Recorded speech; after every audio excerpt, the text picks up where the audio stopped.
Saúde da igreja, na graça e na paz do Senhor Jesus. Amém? Amém. Convido os irmãos a abrirem comigo suas Bíblias na carta de Paulo aos Gálatas, Gálatas capítulo 5, nós vamos ler do versículo 1 ao versículo 6. Gálatas 5, de 1 a 6. Diz assim a palavra de Deus: para a liberdade foi que Cristo nos libertou. Permanecei, pois, firmes, e não vos submetais de novo a jugo de escravidão. Eu, Paulo, vos digo que se vos deixar de circuncidar, Cristo de nada vos aproveitará. De novo testifico a todo homem que se deixa circuncidar, que está obrigado a guardar toda a lei. De Cristo vos desligastes, vós que procurai justificar-vos na lei da graça, decaístes, porque nós, pelo Espírito, aguardamos a esperança da justiça que provém da fé. Porque em Cristo Jesus nem a circuncisão, nem a incircuncisão tem valor algum, mas a fé que atua pelo amor. Amém? Vamos orar, feche seus olhos comigo. Senhor Deus e Pai, nós te agradecemos, Senhor, por estarmos aqui reunidos em Teu nome, ó Pai. Nós te agradecemos, ó Pai, pela Tua palavra linda e pedimos, Senhor, que o Senhor nos ilumine, Pai, para que possamos compreender a Tua palavra. Ilumine o nosso coração, ilumine a nossa mente. Então, Santo Espírito nos dê o entendimento necessário, Pai, para que possamos ter compreensão daquilo que o Senhor tem deixado registrado para a instrução da Tua igreja. Em nome de Jesus Cristo, Seu Filho amado, nós lhe pedimos e agradecemos. Amém. Chegando aí capítulo 5, já estamos, vamos dizer, à frente da metade do livro de Gálatas, os últimos capítulos praticamente. Chegando ao final, Paulo avançando na sua exposição àqueles irmãos, ele volta ao ponto que é o ponto central de toda a carta, é o Evangelho de Deus contra o falso Evangelho. E o falso Evangelho aqui em Gálatas é representado principalmente com aqueles que ele chama da circuncisão. Então, a circuncisão ele volta a vibrar aqui, volta a ressoar aos ouvidos dos irmãos, e Paulo, batendo muito firme sobre este ponto, é sempre bom nos lembrarmos que o andamento ali era que a igreja de Gálatas ela tinha mais ou menos 30 anos de vida, e eles haviam recebido a mensagem da parte de Deus através do apóstolo Paulo, eles haviam entregado as suas vidas, eles experimentaram a graça de Deus, eles entregaram as suas vidas a Cristo, tiveram suas vidas transformadas. Então não é só um mero conhecimento intelectual, mas eles viram um mudar de procedimento, as suas vidas foram realmente, eles sentiram a ação do poder de Deus em suas vidas. Mas depois de um determinado tempo, ecoa no coração daqueles irmãos o desejo de estar fazendo alguma coisa e talvez se sentindo um pouco vazios, como é costume do ser humano. Eles se lembravam talvez dos seus tempos como pagãos, onde faziam cultos, ofereciam sacrifícios. A região de Gálatas, ele tinha ali os seus cultos aos deuses e à natureza, aqueles que faziam cultos nas florestas, sacrifícios elaborados, rituais, muitas outras coisas. Mas também viam o exemplo ali dos judeus, com os seus grandes rituais, com os rituais de entrada, como a circuncisão, marcava a entrada de alguém no povo, os rituais dos dias santos, dos dias santificados, dos sacrifícios, do culto, e tantas outras coisas. O culto judaico ele é altamente simbólico, e foram instituídos no Antigo Testamento por Deus, com o objetivo deles entenderem e conseguirem processar o que é a santidade de Deus. Mas ao chegar ao Evangelho de Cristo, através dos seus santos apóstolos, a graça de Deus sendo manifestada a nós, a maturidade ela atinge a fé cristã, que não é mais dependente de símbolos, mas é preciso ter um entendimento intelectual e também um sentimento, uma compreensão do sentimento a respeito de quem nós servimos e por que servimos. Assim é abolido em Cristo todo o ritualístico, é deixado de lado Agora nós precisamos entender, é algo muito mais de coração do que ritual. Mas ao olhar para trás, ao ver os seus antigos rituais, ao ver que também os judeus tinham seus rituais, eles sentem falta de alguma coisa para eles sentirem que estão cultuando a Deus, eles sentirem alguma coisa. E não é incomum que hoje tantas pessoas eles desejem sentir. Eles vão às igrejas, assistem cultos e visitam muitos lugares, procurando ali algum tipo de reação, alguma emoção. E o interessante é que para o ser humano toda emoção ela é muito boa no começo, mas quando nós começamos a nos acostumar, a gente sempre quer mais. É por isso que o ser humano ele acaba se viciando em alguma coisa. Aqueles que buscam ali, e como a palavra diz, se embriagar com vinho, com dissolução, em bebidas fortes, ou em outras coisas que o ser humano acaba descobrindo para direcionar, para inflamar sua emoção. Assim, na sua fé, eles começaram a se sentir muito parados, muito sem emoção. E quando chega alguém para eles, diz: olha, tem uma novidade, vocês não entenderam direito, vocês estão sentindo isso porque a fé de vocês está faltando alguma coisa. Paulo ensinou, mas não ensinou tudo. Ele falou da graça, a graça é muito boa, a fé é muito boa, mas vocês precisam também da circuncisão, dos rituais, para vocês sentirem que Deus está com vocês. E os cristãos em Gálatas, eles começam a voltar a buscar aqueles sentimentos. E Paulo tem que vir os exortar para dizer: olha, vocês estão retrocedendo. Mas o que eu acho mais interessante é que ele equipara em certo sentido que quando eles estavam batendo, especialmente, ele fala especificamente da circuncisão, porque o grupo que estava tentando convencer a igreja ali a mudar a sua atitude era um grupo que pregava a circuncisão. Mas com o paradigma nós podemos observar que Paulo está falando aqui de toda e qualquer coisa que nós buscamos como emoção, para tentar nos sentir mais perto de Deus.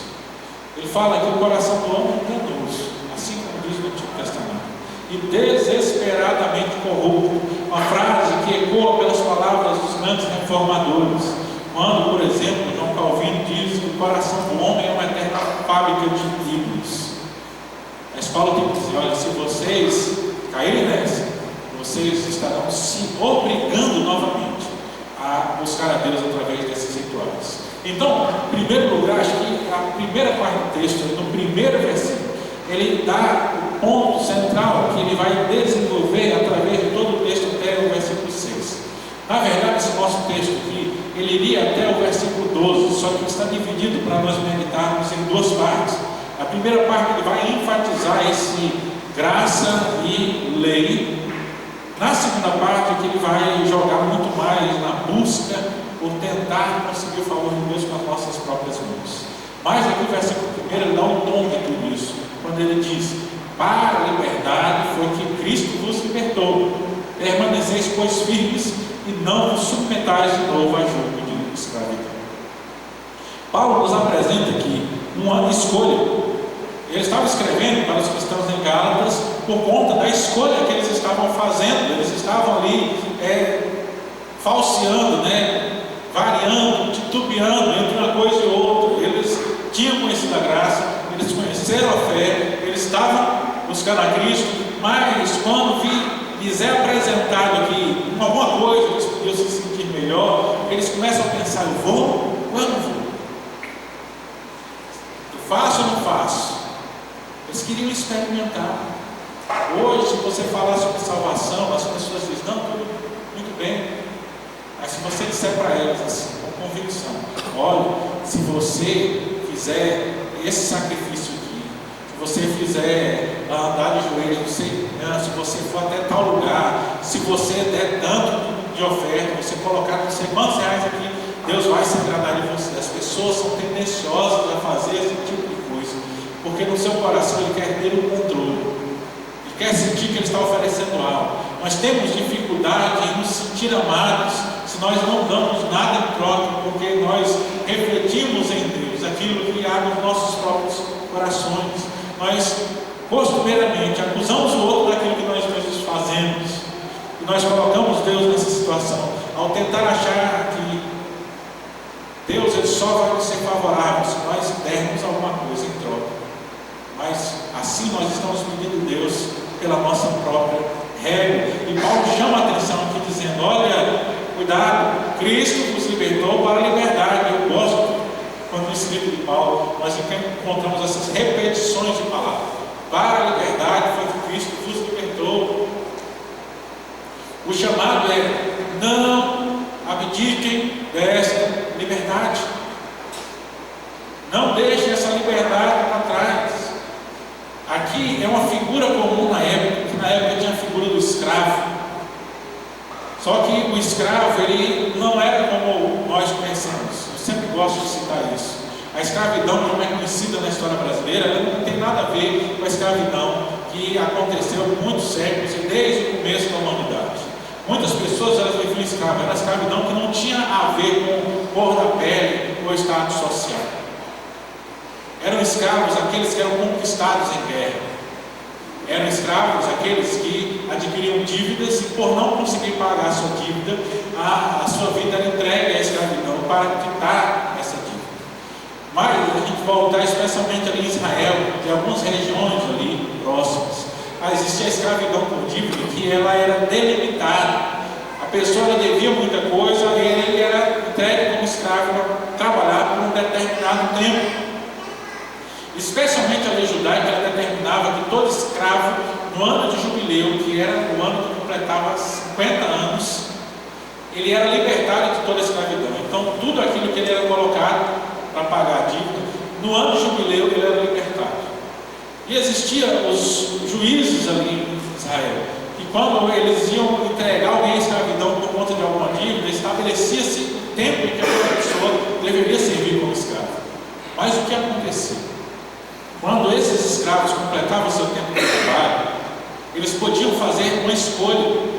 E alguns deles, por não ter tido sucesso na sua vida fora, e pela condição também, que naquela época, a pessoa que se tornava escravo, mesmo que fosse libertada depois, ele continuava no status social de escravo.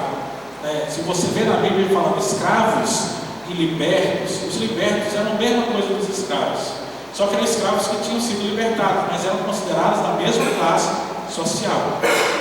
Então eles preferiam, do que ser um escravo sem dono, mas permanecer na mesma classe social, ele preferia continuar com o seu senhor. Então, era estabelecido na lei de Israel, eles pegavam o que os antigos chamavam de suvela, né? O pessoal que é mais velho aí sabe o que é que significa. É um ferro fino, né? Com a ponta afiada. E se furava a orelha desse escravo e se colocava um brinco. Esse brinco era sinal de que ele era um escravo que escolheu por conta própria permanecer debaixo da autoridade do seu senhor e sob o cuidado do seu senhor. Então a figura do escravo que quer permanecer escravo mesmo quando conseguiu a liberdade era algo comum na época, e é disso que Paulo está falando aqui no versículo 1, quando ele diz: não vos submetais de novo a jugo de escravidão. Mas quando é que nós nos submetemos a jugo de escravidão? O contexto de Paulo aqui com Gálatas, ele está ligado à religiosidade do povo. Os antropólogos, a antropologia nos diz que o ser humano é um ser religioso. Ele vai sempre adorar alguma coisa. Ele sempre procura alguma coisa. Se não há um Deus sobre ele, e ele não o reconhece, ele vai se devotar a outra coisa. Se todas essas coisas, mesmo aqueles que se autodeclaram ateus, dizem: eu não acredito em nada, ele tem algo que ele coloca em posição religiosa na sua vida. E nessa condição ele fala daqueles que entenderam, ouviram a pregação do Evangelho, mas ao invés de abraçar a liberdade que o Evangelho oferece, eles voltam a se escravizar a rituais sobre os quais ele quer garantir o favor de Deus. Isso é a escravidão que Paulo menciona aqui no versículo 1. Muitos recebem a mensagem de liberdade, mas preferem permanecer escravizados. Ou pior ainda, muitos experimentam a liberdade, mas depois retornam à escravidão. Muitos experimentam a graça de Deus, mas muitas vezes retornam aos laços do mundo. Muitas vezes nós nos encontramos debaixo da graça de Deus, somos alcançados pelo seu favor, mas ainda nos prendemos àqueles velhos costumes costumes mundanos, que só nos serviram para escravizar, ou como a própria palavra diz, só servem para nos envergonhar hoje, mas voltamos muitas vezes para lá. Ou como os antigos pregadores diziam, quando não havia medo do que se diz politicamente correto, é como um corpo que volta a chafurdar na lama, depois de já haver sido limpo.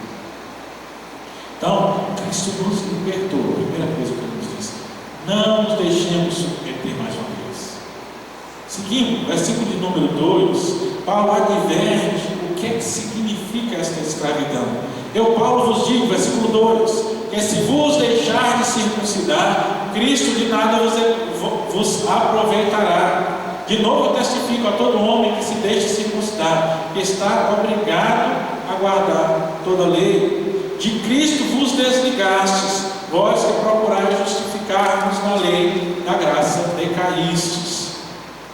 São três advertências que Paulo coloca aqui no mesmo sentido. Veja como ele enfatiza. Primeiro, se vos deixar de circuncidar, Cristo de nada vos aproveitará. Os falsos mestres instigavam ele dizendo: olha, vocês têm que se circuncidar, porque senão vocês vão ser salvos. Isso aqui é um claro exemplo de religiosidade, no sentido ruim da palavra. Pessoas que acham que por práticas eles conseguem o favor de Deus, sem entender que é preciso entregar a sua vida a Jesus Cristo. Então a circuncisão era algo, era uma marca, era algo que eles tinham que colocar. Muitas vezes nós somos confrontados com as pessoas dizendo que para sermos salvos a gente precisa fazer isso ou aquilo. Nós não conhecem religiosos, até mesmo cristãos, que ao exagerar aquilo que não está na palavra de Deus, eles atrelam a salvação à forma como a pessoa se veste, ou o que ela usa, ou o que ela faz, como ela fala, o que ela come. É incrível como hoje, no pleno tempo do Novo Testamento, existem ainda grupos religiosos que acham que existem comidas assim mais santas e outras menos santas, depois do que a palavra de Deus nos diz lá no livro de Atos, quando Pedro tem a visão do lençol descendo do céu, dizendo: Pedro, mata e come, não considere como bom e imundo aquilo que eu criei. Então, são costumes. Às vezes você pode encontrar pessoas que vai dizer para você: se você não vestir a roupa desse jeito, você não vai para o céu. Existem aqueles até que exageram, né? Quem não se lembra, ou talvez você conheça, talvez pequenos grupos agora, mais forte, por volta ali da década de 90, aqueles que acreditavam que até para tomar banho não podia tirar a roupa, porque se Jesus voltasse naquela hora, ele não subiu porque estava pelado. Exageros.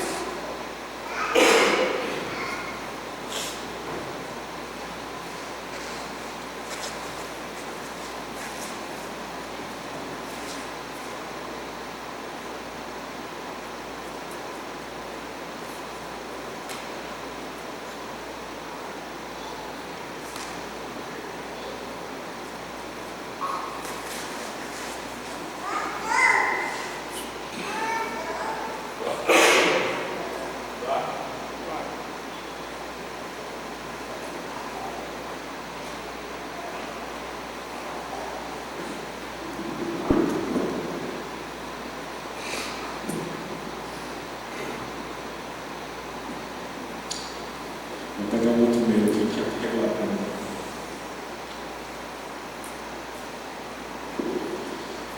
Então as pessoas, como eu ia dizendo, elas ainda acreditam nessas práticas para conseguir chegar no céu.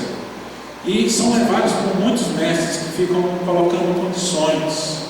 Tem gente que acha que vai chegar no céu com a oferta que coloca diante do altar, invertendo o chamado de Deus, quando o que deve ser uma demonstração de gratidão acaba se tornando uma obrigação para a salvação. Então o versículo 2 ele vai enfatizar isso, dizendo: se você se submeter, você não está complementando, você está abandonando a Cristo. Porque se eu acho que eu preciso fazer alguma coisa, na verdade eu estou dizendo que o sacrifício de Cristo ele não foi suficiente para garantir a minha salvação. No versículo 3 ele vai reafirmar, dizendo: olha, não é só isso, mas se você se apega a um mandamento, você está com toda a lei. Então a gente olha, quando alguém chega lá e diz que você não pode comer carne impura, Porque comer carne de porco é pecado, evocando um mandamento da lei de Israel. Ele está evocando todos. Então aí eu tenho que observar todos. Você sabia que o judeu, quando ele compra uma roupa qualquer, né, um casaco, sabe aqueles casacos paletós que são feitos de lã, principalmente na Europa se usa muito isso, ele tem que levar, né, geralmente as comunidades, ele tem um alfaiate especializado, ele leva lá e o velhinho coloca uma lupa muito forte e ele vai examinar o tecido para ver se não tem mistura de nenhum fio ali, porque para o judeu ele usar um tecido misturado de lã ou linho, de duas origens diferentes, seja quais for, então isso é pecado. Talvez, se você, eu posso falar assim pelas roupas masculinas principalmente, né, que a feminina a gente conhece menos, mas é muito provável que se você está usando uma camisa no meio social, então você procurar lá na etiqueta dela, está lá 35% algodão, por exemplo, 67% poliéster, sabe? Varia esse número um pouco, mas como você está misturando algodão e poliéster, é pecado segundo a lei judaica. Então, quando você puxa um mandamento, ele diz, se você puxar um, você fica obrigado a todos, versículo número 3. Então, não adianta tentar chegar com um mandamento, e só os mestres, eles vão dizer isso, ele chega exigindo uma coisa, mas e o resto todo? Aí ele fala, você tem que fazer isso, senão você não vai para o céu. Esse tipo de prerrogativo, ele é aquilo que se chama um buraco negro, porque ao tentar me apegar ao nome, me apega a todos, porque aquele que quebra o mandamento, ele quebra todos. Aquele que cai em um só, cai em todos. E quando Paulo está falando aqui, ele está falando também, se nós pensarmos em certo sentido aos 10 mandamentos, no sentido teológico da coisa, que é tentar chegar no céu, cumprindo a lei, mas ele está falando especialmente da lei judaica, porque a lei judaica, eles tinham 613 mandamentos, que tinham que ser observados todos os dias. E eu tenho certeza que ninguém aqui, toda vez que vai entrar em casa, coloca a mão no batente da porta e recita Deuteronômio 6 para poder entrar em sua casa. Mas isso é um mandamento. E se você não fizesse isso, você estava em pecado. Então, se você resolve recorrer a um, você recorre a todos. Se você disser que tem que fazer, você tem que seguir a todos. Por isso, voltar ao simbolismo da lei é cair, é se afastar de Cristo, mas acima de tudo é se colocar sobre um jugo que você nem mesmo conhece todo. Será que não já vimos pessoas que nos seus cultos eles querem introduzir elementos judaicos? Tem igreja que por aí anda com réplica da Arca da Aliança, tentam trazer novos velhos costumes sacerdotais. São coisas que foram deixadas para trás no tempo da graça, através de Jesus Cristo, no cumprimento do seu sacrifício na cruz. E que Paulo exorta é que se nós tentarmos uma coisinha só, nós estamos obrigados a tudo. Não dá para voltar em um só detalhe. Não existe na Bíblia um lugar onde elegeu uma meia dúzia dessas afirmativas, dessas leis antigas, que devem ser cumpridas e todo o resto descumprido. Nós entendemos toda a moção, como no Novo Testamento, é abandonar o sentido antigo da lei e o entendimento espiritual dela é agora aplicado ao crente. Se nós tentarmos a voltar de forma física a qualquer uma delas, nós estamos quebrando tudo. Nós estamos nos obrigando a tudo. E em terceiro lugar, no versículo número 4 aqui, ele vai dizer: quando você faz isso, você está se desligando de Cristo. Cristo não aceita complemento. Um exemplo que eu gosto muito de falar sobre isso é o seguinte: evangelho é algo que só serve puro. Se alguém lhe dá um copo de água, ele pinga uma gota, é que eu não sei quem conhece, mas tem irmãos aqui que conhecem. Já viu criolino? Alguém vai lhe dar água, ele pega um copo de água purinho assim, não é um copo pequeno não, aquele copo bem grande, sabe, aqueles copos bonitos assim, ele enche até a boca, água geladinha pura, e ele coloca uma gota de criolino. Essa água presta? Não vai prestar. Assim, o que Paulo está dizendo é que se eu coloco qualquer gota de legalismo para tentar alcançar a salvação, eu estou me desligando de Cristo, porque Cristo não aceita a mistura.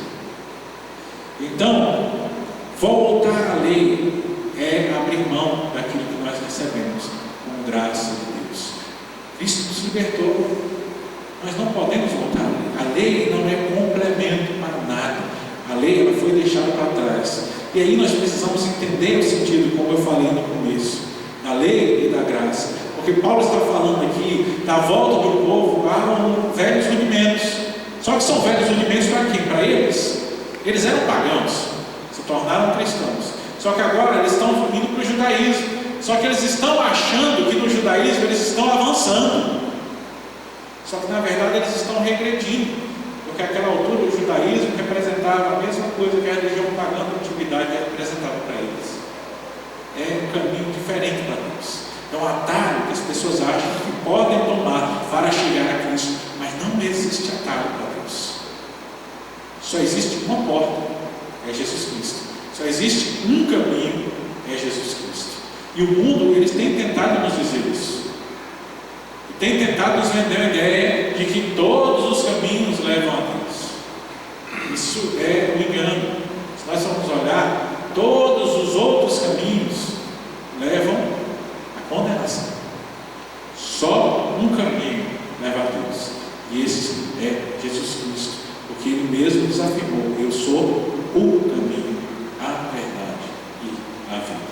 E versículos 5 e 6, o terceiro passo do texto, quando ele nos diz: porque nós, pelo Espírito, aguardamos a esperança da justiça que provém da fé, porque em Cristo nem a circuncisão, nem a incircuncisão tem valor algum, mas a fé que atua pelo amor. Nós aguardamos a esperança da justiça que provém da fé. A nossa vida é pautada na esperança do Filho de Deus. É fé. Fé na definição que a palavra nos traz lá em Hebreus, a certeza de fatos que ainda não aconteceram. É você acreditar naquilo que você não vê. Fé é justamente quando as coisas não apontam. O exemplo de Abraão é trazido no contexto de que Abraão creu contra a esperança. Então ele creu sem ver, sem sinais. Certa vez o pastor dizia: fé não é quando você vê milagres, não é quando você sente um arrepio, quando está cantando ou louvando a Deus. Fé é quando você não sente nada, não vê sinal nenhum, mas mesmo assim você continua acreditando. Essa é a verdadeira fé. A fé que depende de sinais, ela não é fé. Os sinais, eles vêm para nos aproximar de Deus, nos mostrar, mas a fé ela não pode depender de sinais, porque senão ela não é fé genuína. Nós buscamos afirmação porque o nosso coração é fraco, e Deus é misericordioso assim, para quando sinceramente nós buscamos diante dele reformar nossa fé, vamos dizer assim, fortalecê-la. Ele ainda assim nos responde, mas a fé ela não pressupõe isso. Ele é aguardar, é a esperança. E ele diz que essa esperança é o seguinte, que não há diferença. Olha o que diz o versículo 6: não é a circuncisão nem a incircuncisão, nada disso tem valor. A questão não é quem faz A ou quem faz B. Não é o querer ser alguma coisa. E aqui que chega o ponto do texto, né? Quando a gente estuda esse texto aqui, a gente vai pegar nos comentários, os estudiosos, como ele é o que a gente chama de perícope, até o versículo 12, que é um assunto, quando o assunto se fecha de forma completa, ele vai nos trazer elementos dos versículos 7 a 12, que nós não vamos tratar agora, mas é preciso lembrar aos irmãos que nesse contexto ele está falando daquilo que nós podemos ou não podemos fazer, de pessoas que querem com a sua própria força alcançar o Evangelho de Deus. Então, quando ele fala de circuncisão e circuncisão, ele quer dizer que não é aquilo que a gente faz ou deixa de fazer. Por isso ele fala: nós aguardamos a esperança da justiça que provém da fé. É aceitar o sacrifício de Cristo. Infelizmente hoje há muitos que tentam atrelar a sua salvação à forma como vivem. Existe muita gente que adentra as igrejas de Deus, buscam e ouvem a respeito da salvação, da palavra do nosso Senhor Jesus Cristo, mas não têm um encontro real com Cristo. Eles acham que se ele viver como religioso, se ele for para a igreja, se ele cumprir alguns rituais, se ele ler a Bíblia com alguma regularidade, se ele fizer ali, se ele cumprir a cartilha direitinho, ele está conseguindo ajuntar pontos diante de Deus. E o ser humano ele tem procurado fazer o caminho que é o caminho contrário da palavra, porque ele tenta chegar em Deus através da sua vida. Só que a palavra nos ensina o contrário. O ensinamento da palavra é o quê? Cristo nos libertou. Quem é que age primeiro? É Ele. Então, primeiro nós nos achegamos a Cristo. A vida cristã é um resultado do coração transformado. Agora, a grande questão aqui, quando Paulo nos fala que nós não devemos nos submeter de novo a julgo de escravidão, é especialmente uma mensagem para aqueles que conhecem a Cristo. E se você no coração dispôs a essa noite, não está em outro lugar, mas está aqui, ouvindo a palavra de Deus, a mensagem, em certo sentido, ele reflete a sua vida nesse momento, para meditar, porque você tem que buscar o Senhor nesse momento. E diz: você ouviu a palavra, não volte à escravidão, ao pecado, não se entregue novamente a isso, não volte. Às vezes a gente acha que a religiosidade ou o ritual está nos levando a algum lugar, pensando que do cristianismo, como eles pensavam, do cristianismo, vou acrescentar o judaísmo, estou aí na frente, só que está regredindo novamente. Mas da mesma forma, em conceito aqui, se aplica àqueles que também, ao experimentar o Evangelho, voltam de novo às práticas do mundo. Porque quando você encontra uma pessoa que esteve na igreja, que conheceu o Evangelho, experimentou a palavra, que louvou ao Senhor, que experimentou a comunhão dos irmãos, aí de repente ela volta e vai para as práticas mundanas novamente, há um sentido aqui que nós devemos enfatizar. Que muitas vezes a pessoa que ela está procurando é emoção. Da mesma forma que alguns buscam umas formas exageradas de religiosidade, também buscando emoção. E a emoção é uma busca por algo que Deus não está direcionando. Ele quer satisfazer os seus próprios desejos, não simplesmente olhar e entender que Deus tem um propósito em sua vida. Emoção é mascarar. Na década de 90, as nossas músicas cristãs existiam muitas, que falavam a respeito especialmente de drogas, de bebida, coisas assim. Parece que nós paramos no tempo e voltamos e regredimos, como se não fosse preciso mais falar dessas coisas. Eu me lembro de uma que dizia assim na sua letra, que usar a adolescente é uma busca de não ter que querer, se mascarar. Então muitas pessoas querem fugir, querem sumir nessa emoção. Eu me lembro que há muito tempo, ainda quando estava no começo do seminário, trabalhando numa determinada empresa, um colega de trabalho estava ali planejando, no Brasil no final de semana, tinha lá, era próximo da Carnaval, no Brasil tinha lá, acho que era no Caricandano, e ele juntando, combinando com os amigos para poder ir para a festa, logo na sexta-feira depois do expediente, ele já saía direto. Ele dizia que já saía direto, só voltava para casa na segunda-feira. Mas eu achei interessante uma coisa, no meio da conversa, eles falando, que ia beber, e eles contavam na época, o pessoal vendia, que eles se chamavam de metro de cachaça. Não sei se você já viu isso, Era um saquinho tipo de geladinho, só que ele era comprido, de 1 metro. Eles enchiam aquilo de cachaça misturada com mel e vendiam na porta das festas. E o cara pegava aquele negócio, como uma criança que jogou um geladinho, que fura da frente, vai devagarinho, ele furava e ficava com aquilo ali bebendo. E o pessoal perguntou: mas por que você faz isso? Você vai se estragar tomando esse negócio? Ele fala: não, é porque com o dinheiro que eu tenho, só dá para embebedar desse jeito. E o que eu quero é embebedar. E aí eu me lembrei da letra da música que dizia: porque ser drogado é a ânsia de não ter querer. As pessoas, elas estão querendo mascarar a sua própria vida para se esquecer dos seus próprios problemas, porque elas não conseguem, não têm coração, e que Deus colocou ali dizendo: tomai o meu jugo, porque o meu jugo é suave e o meu fardo é leve. Paulo nos chama a observar isso, porque assim como o mundo tem nos oferecido o prazer e o esquecimento momentâneo daquilo que nós enfrentamos, a falsa religião também tem nos oferecido alguns sacrifícios para a gente se sentir melhor de que está agradando a Deus ou fazendo. Mas o que a palavra de Deus nos diz é: lançai sobre mim as vossas ansiedades. É isso que é parafraseado pelo apóstolo Paulo a nós. Então, no versículo 1 ele diz: para a liberdade foi que Cristo nos libertou. Não vos submetais de novo a jugo de escravidão. E esse jugo de escravidão é cada um de nós que olha ao seu redor e vê o que tem aparecido, que tem desviado o seu foco de servir a Deus. O que é que tem aparecido na sua vida que tem colocado você no caminho em que lhe atrapalha a estar na presença de Deus, lhe atrapalha a ler a palavra, lhe atrapalha a aprender do Senhor, lhe atrapalha a comunhão com os irmãos, lhe atrapalha a estar junto com a igreja em adoração? Todas essas coisas, eles representam, em certo sentido, o jugo de escravidão, ao qual Paulo está falando aqui. Não se coloquem em jugo de escravidão. Cristo te libertou. Permaneça livre. E às vezes, para permanecer livre, precisa de um esforço muito maior do que se entregar à escravidão.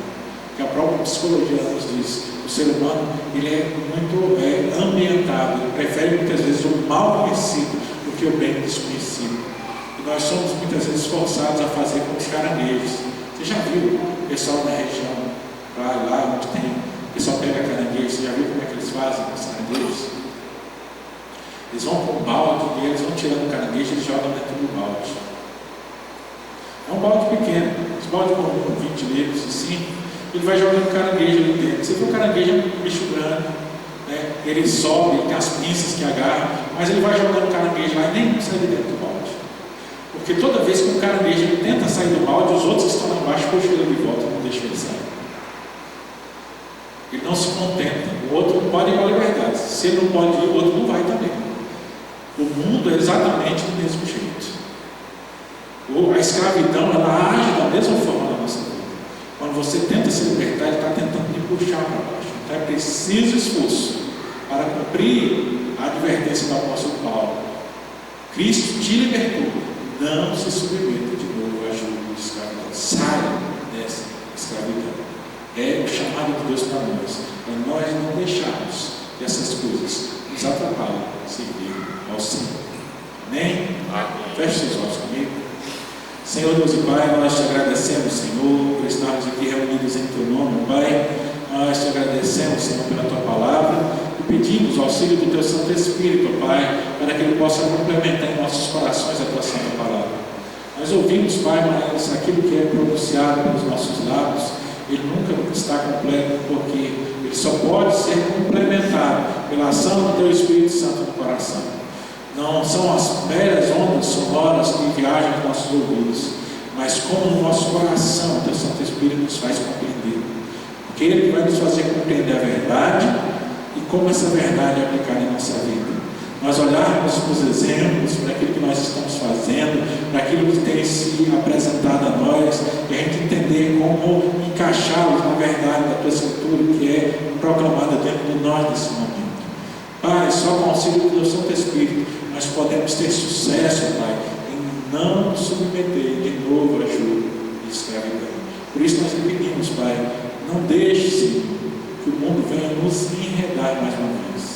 Não deixe que a falsa sensação de religião, Senhor, a falsa sensação de santidade, nos impeça, nos vigiar constantemente, estarmos sempre buscando nos santificar na Tua presença. Senhor, não nos deixe que a falsa sensação de que nós estamos bem, porque a gente já fez o suficiente, nos afaste do caminho do Senhor. Ó Senhor, não nos deixe cair de novo em jugo de escravidão. Em nome de Jesus Cristo, Seu Filho amado, nós lhe pedimos e agradecemos. Amém.